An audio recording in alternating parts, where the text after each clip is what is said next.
بذكر الله ترتاح القلوب وتنزاح المتاعب والكروب. بسم الله الرحمن الرحيم. قال النبي صلى الله عليه وسلم: من لم يدع قول الزور والعمل به فليس لله حاجة في أن يدع طعامه وشرابه.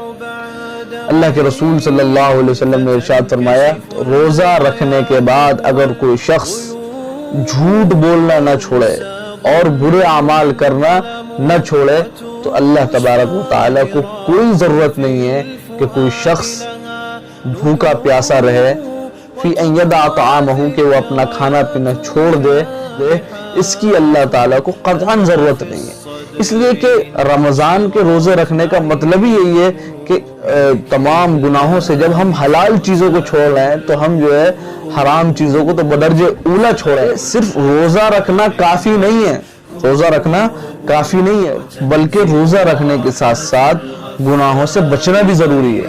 یہی وجہ ہے کہ حضرت جابر رضی اللہ تعالیٰ عنہ کی ایک روایت ہے، وہ اس میں فرماتے ہیں کہ جب تم روزہ رکھو تو صرف تم جو ہے یہ نہیں کہ صرف تم بھوکے رہ جاؤ، بلکہ جب تم روزہ رکھو تو تمہاری زبان بھی روزہ رکھے، تمہاری آنکھیں بھی روزہ رکھیں، اور تمہارے کان بھی روزہ رکھیں، تمہارے ذہن و دماغ بھی روزہ رکھیں، سب کچھ روزہ، ہر چیز تمہاری روزہ دار ہو۔